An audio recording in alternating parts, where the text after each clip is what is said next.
Boa noite a todos. Boa noite. Hoje, 18 de setembro de 2020, estamos nós mais uma vez reunidos para estudarmos a obra 50 anos depois. Estamos num momento crucial, complexo realmente da obra. Estamos no capítulo 6, intitulado A Visita ao Cárcere. No meu livro é a página 105. Aonde nós sabemos que Nestório e o seu filho Ciro estão presos, junto com outros, são 35, 300 e poucos que foram presos, todos negaram que eram cristãos, apenas 35 ficaram. Desses 35, alguns foram banidos de Roma e outros serão realmente ao sacrifício. E o nosso querido Nestório, junto com seu filho Ciro, serão sacrificados. Quem estava em Tibur era o Elvídio Lúcio, então, vamos dizer assim, chefe de Nestório. Ao chegar, soube dos acontecimentos, foi até a prisão, conversou com Nestório e perguntou se realmente Nestório era cristão. Ele não negou, disse que ele era cristão. Perguntou se realmente ele seria pai de Ciro. Nós sabemos que ele tem muita raiva de Ciro, porque ficou subentendido que Ciro se apaixonou pela filha dele, então isso seria algo horrível. Então, foi mais um motivo para ele abrir mão. Ele foi com o desejo de realmente libertar o escravo Nestório, mas quando Nestório afirmou que era cristão, e ele ainda perguntou, mas você não prefere negar e continuar a sua vida? Você nem sabe quem é esse Nazareno. Então ele ainda fez, porque ele tem realmente um carinho muito grande. Nós sabemos que o vínculo desses dois é desde Roma, quando ambos foram senadores, né? O Nestório, quando o senador Públio Lentulus viu esse amigo ser morto, arrancaram o coração dele. Então eles têm realmente uma amizade muito grande. Então nessa encarnação ele não lembra, mas o sentimento é algo que não se apaga. Então o sentimento de carinho é muito grande por esse amigo. Então ele está ali tentando ajudar. Mas o escravo agora, Nestório, não abriu mão dessa fidelidade ao Cristo. Como ele diz que ele tem... A consciência dele não permite negar ser cristão. Então ele diz que lamento, que ele não pode fazer mais absolutamente nada. E nós estamos nesse momento, ou seja, os dois, tanto Ciro quanto o seu filho, o seu pai, Nestório, irão ao sacrifício. Rogamos que o nosso Senhor Jesus e que os nossos amigos espirituais possam mais uma vez nos conduzir nesse trabalho que ora iniciamos. E que a espiritualidade possa nos inspirar. Então vamos lá. Enquanto os prisioneiros aguardam um dia reservado ao sacrifício, acompanhemos nossas personagens num desdobramento de sua vida cotidiana. Depois de uma visita a Tibur, Hélio Adriano certificou-se do valioso concurso de Elvídio Lúcio às suas caprichosas edificações, convidando-o a visitá-lo com a família, a fim de lhe testemunhar o seu reconhecimento. No dia aprazado, com exceção de Célia, que não podia dissimular o seu abatimento, compareciam à refeição que o imperador lhe oferecia, o tribuno e sua família, acompanhada de Caius Fabrícios e Fábio Cornélio. Adriano os recebeu com amabilidade extrema, versando as palestras da tarde sobre os mais variados assuntos atinentes à vida social e política do Império. Em dado instante, após as bebidas habituais do vinho, Adriano dirigiu-se a Elvídio Lúcio nestes termos: Meu amigo, o principal escopo do meu convite é agradecer-te a preciosa colaboração prestada aos meus planos em Tibur. Francamente, as tuas realizações excederam a minha expectativa mais otimista. Obrigado, Augusto. Respondeu Patrício, emocionado e satisfeito. E como se houvera transportado a sua palavra a objetivo diferente, o imperador obtemperou com evidente interesse. Quando se efetua o enlace de tua filha? Pretendo fazer uma viagem demorada pela Grécia, antes de me recolher a Tibur de modo definitivo. Mas não desejaria partir sem contemplar a felicidade dos nubentes. Designando Caius, que experimentava a maior alegria à vista do interesse imperial pela sua situação, Elvídio replicou: Augusto, muito nos honramos com a vossa generosa atenção. O enlace de minha filha depende tão somente do noivo, que está aliciando a experiência da vida antes de atender aos reclamos do amor. Que é isso, Caio? Perguntou o imperador num largo sorriso. Que esperas ainda? Se Vênus ainda não te bateu fortemente às portas da alma, não podes entreter com promessas o coração que te aguarda em primaveras de amor. Nossa, uma pressão dessa do imperador, né? Ele disse assim, olha, eu tô querendo ganhar um dinheirinho primeiro, juntar, né? Né? Aí, tal, isso. Que é isso, rapaz? Lembra aí Vênus, a deusa romana do amor, né? Aí vamos ver a fala de Caio Fabrícios. Vossa palavra, ó César. Respondeu o interpelado como um perfeito augustino. Conforta-me o espírito como os raios do sol. Entretanto, tendo de substituir Vênus por Juno, em meu santuário doméstico, aguardo a oportunidade propícia à minha tranquilidade futura. Hélio Adriano fez um gesto expressivo, fixando em Elvídio Lúcio o seu olhar enigmático e acrescentando: O ensejo esperado deve estar chegando agora. Afirmava a sabedoria dos antigos, que melhor fala aos pais o bem que se faz aos filhos. Razão porque tomo o dote da jovem Elvídia ao meu cuidado.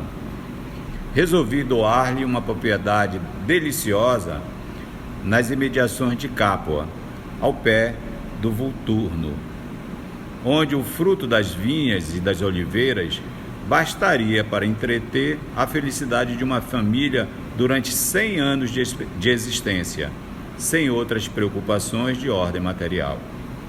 Tá, pra ti, eu não sei qual é o do Adriano, mas que ele quer que esse casamento saia antes dele sair essa viagem, quer.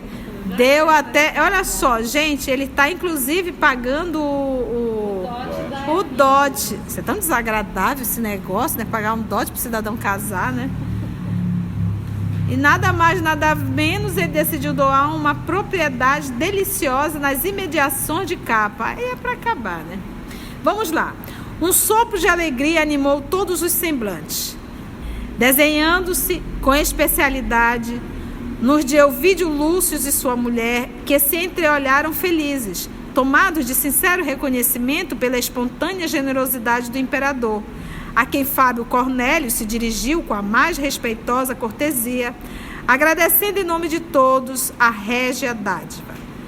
Caio Fabrícios, não podendo conter sua alegria, apertou as mãos da noiva, exclamando: Pois da palavra de Fábio, queremos confirmar nosso reconhecimento à vossa magnanimidade, ó Augusto.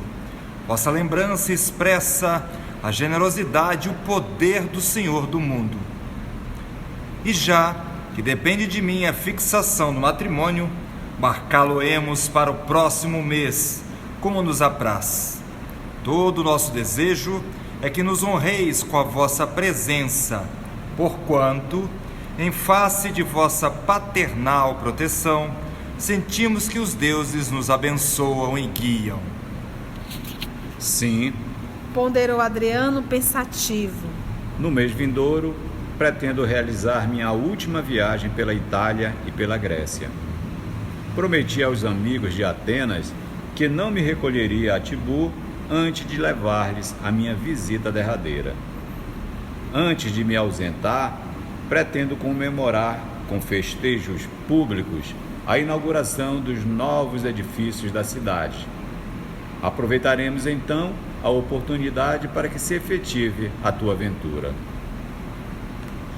E tem uma nota do autor espiritual falando que entre as numerosas edificações de Adriano durante o seu reinado, conta-se entre as mais importantes o famoso castelo de Santo Ângelo. É impressionante como eu acho que é uma afirmação política, levantar construções enormes para que possa marcar o seu governo. Mudou. A Alba Lucínia tinha os olhos úmidos, abraçando a filha alegremente, e assim terminava o banquete com júbilo inexcedível. No dia imediato, o imperador ordenou todas as providências para a doação e, enquanto eu vi de luz, olha, já no dia imediato, porque às vezes o pessoal promete, passa 15 dias, 30 dias, o que? Aonde? Não lembro, foi? Não tinha muita certeza, não bebi um pouquinho, não. No dia seguinte, já todas as providências para a doação. E enquanto eu vi de Lúcio e família se preparavam convenientemente para o evento familiar, Caio Fabrício dirigia-se à antiga terra da lavoura, a fim de conhecer a região em que ficava sua futura vivenda. Todavia, a par dos grandes júbilos, persistiam as graves preocupações e as grandes dores. Euvide e sua mulher não podiam forrar-se a contrariedade que os martirizava intimamente ao verem que Célia definhava, apesar dos esforços que ela mesma fazia, mercê das energias poderosas da sua fé, a fim de não amargurar o coração dos genitores. Comparando a filha a uma flor mirrada e triste, o tribuno aumentava o seu ódio às ideias cristãs, recordando Ciro com aversão e rancor. O doloroso contraste do destino de suas filhas era-lhe objeto de profundas meditações. Interessava-se por ambas, com o mesmo afeto. Contudo, malgrado a boa intenção, a mais nova parecia afastada da sua devoção paternal, porque ela é um espírito que não tem absolutamente nenhuma afinidade espiritual com esse grupo. Olha a diferença espiritual de Célia para o da irmã, pai e mãe. Então ninguém consegue compreender uma alma como Célia. O avô conseguiu. Não sabia frequentar os ambientes sociais, nem se integrava convenientemente no ritmo doméstico, como fora de desejar.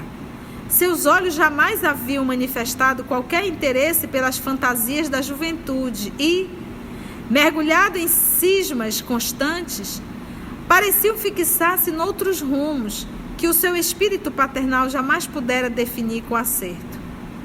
Vocês estão vendo aí como o espírito vai se apresentando? Olha, nem como jovem, não.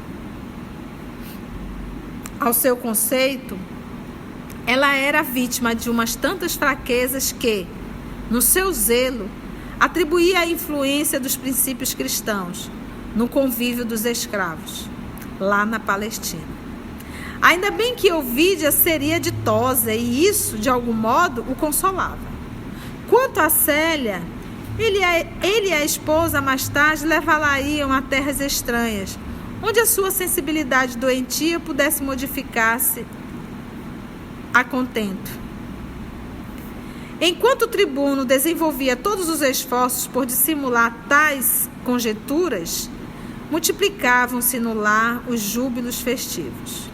Todavia, ao passo que aumentavam as esperanças e as alegrias familiares, Célia verificava que os seus padecimentos morais lhe superavam as próprias forças. A notícia da condenação de Ciro como conspirador acabrunhava-lhe profundamente o coração. E outra, que mais dói talvez a Célia, não só a morte, é saber que o pai dela poderia mudar tudo. O pai dela poderia interceder por ambos. O homem é funcionário do imperador. Foi jantar na casa do imperador. Além disso, bastaria uma palavra só do imperador para que os terríveis suplícios se consumassem. Aquelas perspectivas angustiosas lhe anulavam todas as esperanças. Ao seu lado, O enxoval da irmãzinha cobria-se de pérolas e de flores. Por si, não lhe invejava a aventura, mas desejava conservar a vida do eleito do seu destino. Orava sempre, mas as suas preces estavam impregnadas das angústias terrenas, sem a leveza suave de outros tempos, que as fazia ascenderem ao céu. Agora, as vibrações espirituais mesclavam-se de ansiedades amargas e dolorosas. Desejava ver Ciro, ouvir-lhe a palavra, saber da sua boca que o seu coração continuava forte e resignado diante da morte, a fim de que a sua alma aurisse ânimo na coragem dele. Mas não podia pensar nisso. Os pais não lhe consentiriam nunca. Tão penosas reflexões foram-lhe invadindo o cérebro, enfraquecendo. Em poucos dias, o organismo não se mantinha de pé. Todavia, Alba Lucínia, com o bom senso que lhe caracterizava as iniciativas, lembrou a conveniência de transportá-la para o Aventino, onde se trataria convenientemente junto do velho avô e de Márcia, que a adorava. Aceito o convite, Quinélio Lúcio veio buscá-la pessoalmente, com paternal solicitude, que era o avô paterno. Em sua casa, a jovem melhorara do estado febril que tanto a debilitava, mas o singular abatimento moral zombava de todos os cuidados do venerável ancião, que inventava 1000 modos de restabelecer a alegria da netinha adorável. Certo dia, pondo em jogo seus processos psicológicos cheios de ternura, acercou-se da neta, exclamando com profunda bondade: Célia, minha querida, pesa-me o coração ver-te assim abatida e doente, apesar de todos os esforços do nosso amor desvelado. E como lhe visse as lágrimas brilhando à flor dos olhos, continuou carinhoso: Também eu, minha filha, no imo da consciência, sou hoje um adepto do cristianismo, com todo o fervor do meu espírito. Conheço a essência dos evangelhos, levado pelas afetuosas sugestões da tua alma cândida e generosa.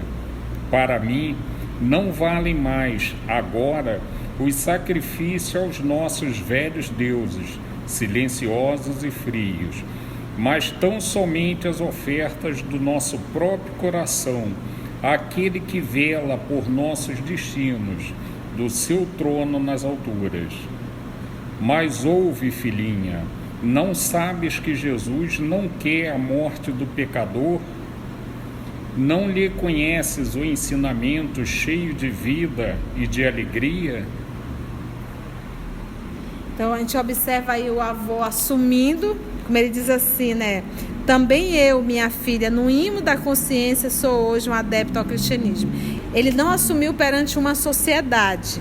Mas no mundo íntimo ele é cristão. E ele, nesse momento, ele mostra o evangelho para ela, né? Quando ele diz assim, olha, mas ouve, filhinha, não sabes que Jesus não quer a morte do pecador? Né? Não lhe conheces os ensinamentos cheios de vida e de alegria? E como se adivinhasse as mágoas que laceravam aquele coração afetuoso e crente, tinha também os olhos úmidos. A neta recebeu-lhe as palavras como se fosse um bálsamo suave, respondendo: Sim, compreendo tudo isso e rogo a Jesus me conceda forças a fim de encontrar nos seus exemplos a razão da minha própria vida. Essa resposta, porém, ficava a meio. Uma onda de lágrimas invadia-lhe os olhos grandes, serenos, como se hesitasse em confessar ao venerando velhinho a sua preocupação dolorosa e incessante. Quinélio Lúcio, contudo, abraçou-a ternamente, ao mesmo tempo que ela murmurava em voz súplice: Avôzinho, prometo ter fé e triunfar de todos os sofrimentos, mas desejava ver Ciro antes da sua morte. O respeitável ancião compreendeu quão difícil seria satisfazer tal desejo, mas respondeu sem pestanejar: relosais comigo, amanhã pela manhã. Falarei a teus pais, ainda hoje, a esse respeito. A jovem lançou-lhe um olhar jubiloso e profundo, no qual se podia ler a mais terna de todas as alegrias, misto de amor e gratidão. À tarde, uma liteira saía do Aventino, conduzindo o venerável Patrício à casa do filho, que, ao lado da esposa, lhe recebeu a rogativa com o mais fundo constrangimento a lhe transparecer no rosto. E é tão lindo, porque o Quinéio Lúcio aqui, que é pai de Ovídio, no livro Renúncia, ele é o tio Jacques, é o tio Jacques. E a Alba Lucínia, ela vem como Madalena, que também tinha maior afinidade, que tem maior afinidade. Alba Lucínia, na sua sensibilidade de mulher, compreendeu de pronto que a concessão aos desejos da filha era justa, convindo atender aquela súplica ansiosa. O tribuno, porém, relutava consigo mesmo e, se não opunha a uma negativa formal, era tão somente em atenção ao interventor, que, além de pai, era também seu mestre e o melhor amigo de todavia.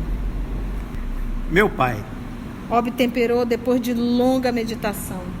Esse pedido, articulado pela sua boca, me surpreende profundamente.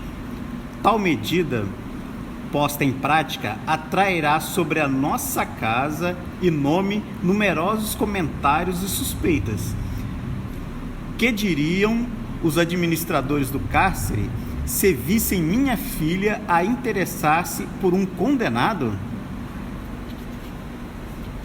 Filho, replicou Quinéio Lúcio, imperturbável, compreendo e justifico os teus escrúpulos, mas precisamos considerar que Célia pode piorar, fatalmente, se lhe recusarmos a satisfação desse desejo. Além disso, sou eu próprio que me proponho a acompanhá-la. Quanto à nossa entrada na prisão, livre da curiosidade e maledicência, já pensei no melhor meio de consegui-la. Levarei minha neta na qualidade de pupila da minha casa, como se fora filha de um sentenciado, pois bem sabemos que os prisioneiros não vão morrer como cristãos, mas como os conspiradores e revolucionários. Com as prerrogativas de que disponho, penetrarei no cárcere em sua companhia, sem a presença importuna dos funcionários ou dos pretorianos, de modo que somente eu presenciarei o que venha a ocorrer entre ambos. Olha, eles não vão morrer como cristãos, mas como os conspiradores revolucionários. Olha só, gente.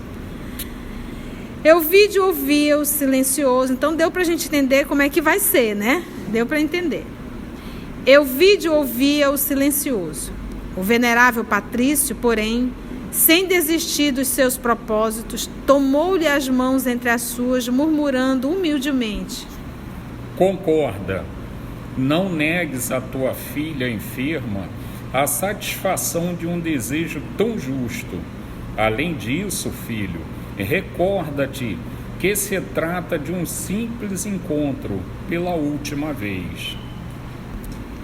Ao espírito do tribuno repugnava a ideia de que a filha fosse visitar o servo odiado, com o seu consentimento.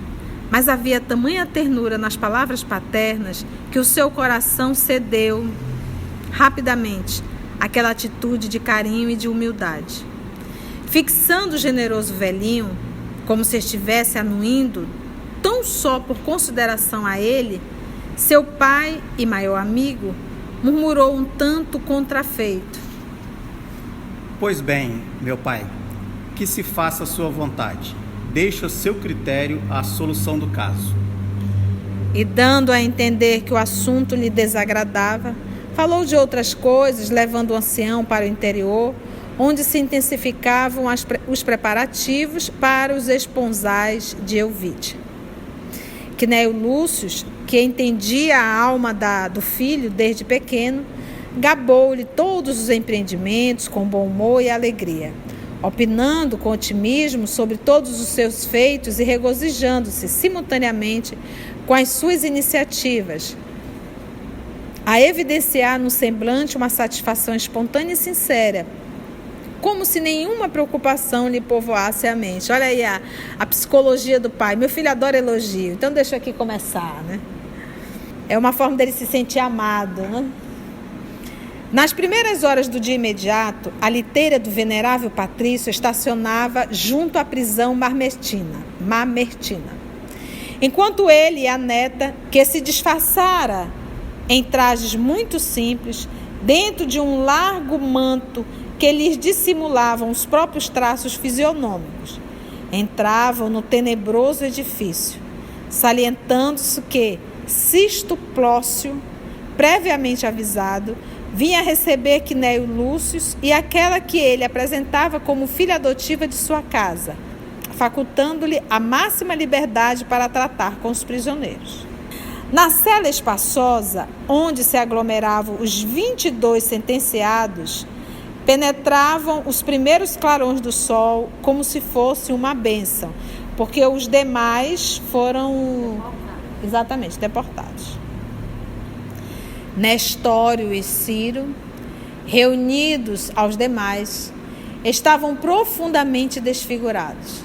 A alimentação deficiente, as perspectivas angustiosas, os castigos aplicados no cárcere, tudo se conjugava para lhes abater as forças físicas. Você olha assim, gente, eles estão aqui só porque eles não negaram o Cristo. Bastava eles ter dito, nós não somos cristãos, e eles não estavam aí. Então esse é o sacrifício deles. E o nosso? O nosso é o diário.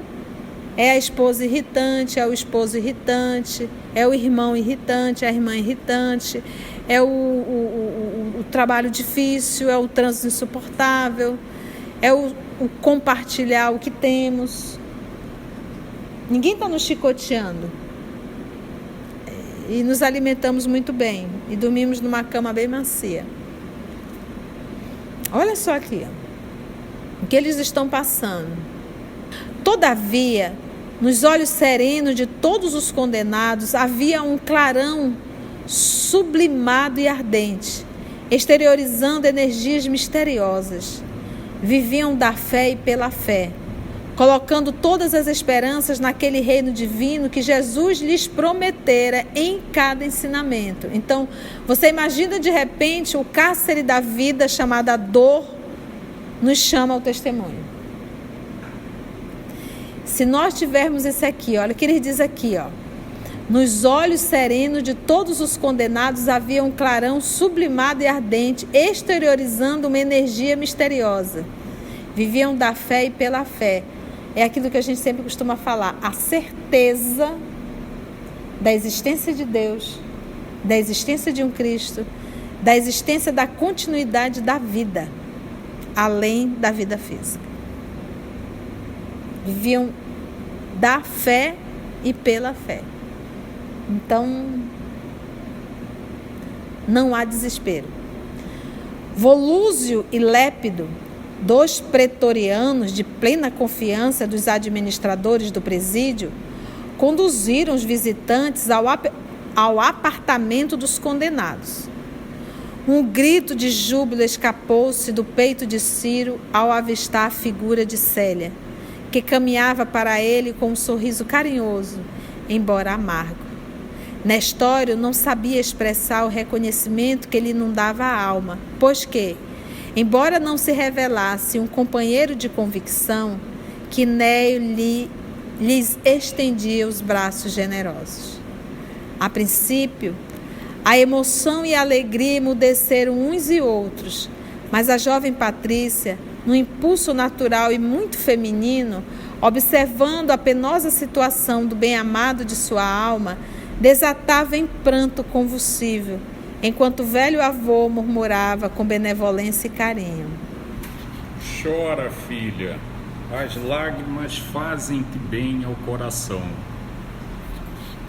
E, bondosamente, Como se desferisse ao moço liberto a tarefa de consolá-la, afastou-se com Nestório para outro ângulo da cela, apresentando-lhe o ex-cativo, os demais condenados. Quase a sós, os dois jovens podiam trocar as suas impressões derradeiras. Célia, como te entregas ao sofrimento desse modo? Perguntou o mancebo, invocando todas as suas forças para revelar coragem e serenidade.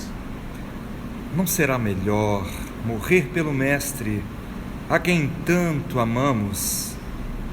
Estou muito e muito reconhecido a Jesus ao receber tua visita nesta cela erma e triste.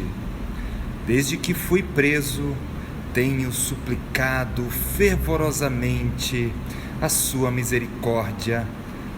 Não me permitisse morrer sem consolar-te. Ainda esta noite, querida, sonhei que havia chegado ao reino do Senhor, aí vendo muitas luzes e muitas flores. Chegando aos pórticos desses paraísos indefiníveis, lembrei-me do teu coração e senti uma saudade profunda. Queria encontrar-te para penetrar no céu contigo. Sem a tua companhia, as moradas de luz me parecem menos belas. Mas um ser divino desses, a quem deveremos chamar anjos de Deus, acercou-se, esclarecendo-me com estas palavras: Ciro, breve batereis a estas portas, livre de qualquer laço dos que ainda te prendem ao corpo perecível. Manifesta tua gratidão a esse Pai de misericórdia, que te concede tantas graças. Mas não penses em repouso quando as lutas apenas começam. Terás de ressarcir ainda muitos séculos de erro e treva, de ingratidão e impenitência. Recomporta o espírito abatido na contemplação dos planos sublimados da criação, para que possas amar a terra com as suas experiências mais penosas, que valem também por divino aprendizado na escola do amor de Deus. Então, olha só essa revelação aqui nesse sonho, já mostra que ele era um espírito. Olha, terás de ressarcir ainda muitos séculos de erro e treva. Então, olha só, mesmo a desencarnação dele nesse sacrifício, ele tem débitos horrendos, porque ele fala em muitos séculos de erro e treva, de ingratidão e impenitência. E nós sabemos que ele vai aparecer no livro Renúncia, que será o Carlos Clênaga. E a gente vai ver a perversidade, porque aqui ele está como escravo. Então ele não pôde exteriorizar o seu lado do poder. Mas toda vez que ele lidar com a situação do poder, eis que este homem aqui que esse espírito cita, que a gente não consegue, que ele diz assim, ó, muitos séculos de erro e treva, de ingratidão e impenitência. A gente acha o Ciro tão tranquilo, tão legal, poxa vida, mas não, olha, dentro dele está esse homem, porque é isso, por isso que nas encarnações a gente vai estagiando em situações diferentes. Ora a gente está estagiando na pobreza, como um servo. Ora a gente vem como o coordenador, o diretor, o chefe, o administrador, o poder. Cada experiência dessa, cada situação dessa, promove em mim algo diferente. Aciona em mim algo diferente. Tanto é que às vezes você convive com uma pessoa lado a lado, essa pessoa é legal, é tranquila, dentro do seu trabalho profissional, um amigo querido e tal. De repente foi dado um cargo superior a esse seu amigo, ele recebeu uma mudança, pronto. Você não consegue mais reconhecer aquela pessoa. Aquela pessoa mudou, você diz assim, mudou da água para o vinho, não é que mudou. Na condição que ela estava, ela não podia mostrar o seu poderio. Uma vez que se modificou, ela colocou para fora o que estava dentro. Então, assim são as reencarnações. E nessa leitura aqui, a gente consegue entender um pouco do Carlos Clênaga no livro Renúncia. Então, querida, pedi àquela entidade pura e carinhosa que, depois da morte, me auxiliasse a renascer junto de ti, fosse com a responsabilidade das riquezas terrestres ou na condição da maior miséria. E sei que Jesus, tão poderoso e tão bom, há de conceder-me essa graça. Não chores mais. Desanuvia o coração nas promessas divinas do Evangelho. Suponhamos que vou fazer uma longa viagem, imposta pelas circunstâncias, mas, se Deus permitir, estarei de volta ao mundo, no dia imediato, a fim de nos encontrarmos novamente. Como será esse reencontro? Não importa sabê-lo, porque, de qualquer forma, sempre nos amamos pelo Espírito, dentro de nossas realidades imortais. Promete-me que serás alegre e forte, esperando a minha volta. Não permitas que energias destruidoras te maculem o coração. E presumindo que a jovem pudesse mais tarde enfadar-se do próprio destino, acentuou cenas do próximo capítulo. Nessa experiência aqui, o jovem, o Ciro, ele conseguiu tirar um 10. Ele conseguiu tirar um 10, ele se manteve, ele foi muito íntegro, inclusive em relação a Célia. E novamente aqui. Então, nessa prova, vivendo a pobreza, vivendo a escravidão, vivendo a submissão, ele conseguiu tirar 10. Aonde que ele se enrolou? No poder. No poder. E ele teve o poder na religião. Imagina que ele esteve em plena Inquisição. Então ele no poder tirou 0. E olha, pelo que ele fala aqui, ainda há muitos séculos de erro e treva, de ingratidão e impenitência. Ele já viveu no poder. Ele já viveu no poder, deve ter aprontado, e não foi pouco para ter arrumado tanto débito e dívida, veio como escravo. Nosso Nestório. Nosso Nestório é um senador. E veio como escravo. Não, ele tirou 10, mas aí ele está todo enrolado, porque Jesus falou que seriam milênios para ele. Milênios. Que ele já começou a sofrer como senador. Foi uma vida de sofrimento. E muito sofrimento, não foi pouco não. Sofrimentos morais. E aqui, como escravo, ele começou o seu processo de renovação. Começou. Então é isso que a gente tem que entender. Às vezes a gente numa prova tira 10, mas quando vai para uma outra prova, não só tira 0, como arruma débito. Que foi o caso do Carlos. Ele, além de ter tirado 0, ainda arrumou mais débitos ainda. Primeiro que era padre, deixou de ser. Casou com quem não tinha que casar. Teve filhos que não era para ter. Voltou a ser padre de novo. Matou quem mais amava. Porque na verdade ele foi indiferente. Ele não sabia quem era. Porque ela tinha mudado o nome. Foi conivente. Porque deixou ela a pão e água. Apodrecendo. Nem sol entrava. Quando ele decidiu ir lá tomar a confissão, já mais para lá do que para cá, ele se deparou com quem? Alcíones.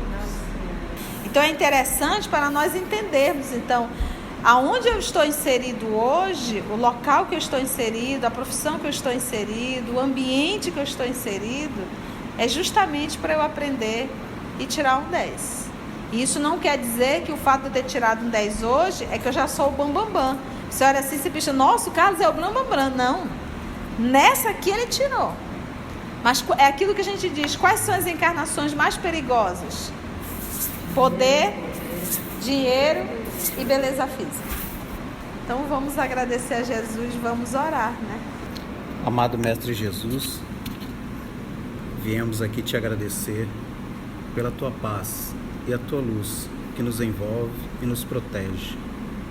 Que possamos, Senhor, reconhecer em cada dia estas suas bênçãos diárias, para que possamos cada vez mais crescer e caminhar junto a Ti. Muito te agradecemos, Senhor, por tudo que recebemos. Que assim seja.